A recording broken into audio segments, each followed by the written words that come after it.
সালমান শাহ হত্যা মামলার আসামি রিজভী ১৯৯৭ সালের জুলাইয়ে ১৬৪ ধারায় দেয়া জবানবন্দিতে বলে, সালমানকে হত্যা করতে সামিরার মা লতিফা হক ডন, ডেভিড, ফারুক, জাভেদের সঙ্গে ১২ লাখ টাকার চুক্তি করেন। উল্লেখ করা হয়, সালমানকে শেষ করতে কাজের আগে ৬ লাখ এবং কাজের পরে ৬ লাখ দেয়া হবে।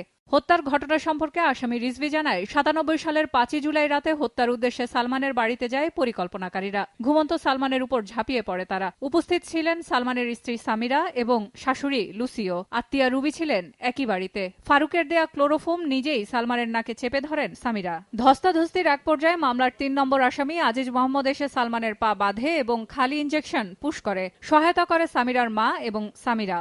পরে আজিজ মোহাম্মদ ভাই ও ডন তাকে সিলিং ফ্যানের সাথে ঝুলিয়ে দেয়। জবানবন্দিতে ডন, ডেভিড, ফারুক, জাবেদ ও আসামি রিজভী ছাড়াও সাত্তার ও সাজু নামে আরও দুজনের নাম উল্লেখ করা হয়।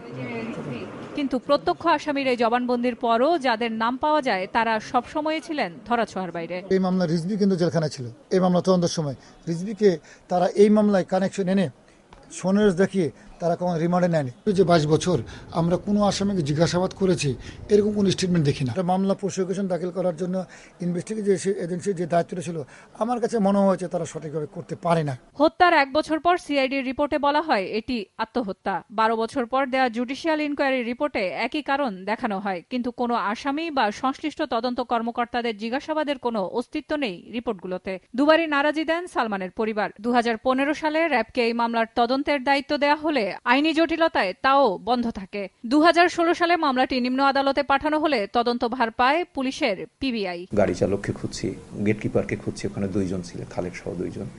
আমরা তো সহকারী আবুলকে খুঁজছি, ডেথ সার্টিফিকেট দিয়েছেন সেই ডাক্তারকে খোঁজা হচ্ছে। আমরা কাছাকাছি চলে গেছি। এদিকে সালমানকে হত্যার পরিকল্পনার বিষয়টি যে আগে থেকেই রুবি জানতেন তা বোঝা যায় রিজভীর জবানবন্দিতে। হত্যার আগে ওই রাতেই রুবির বাসায় যান হত্যাকারীরা।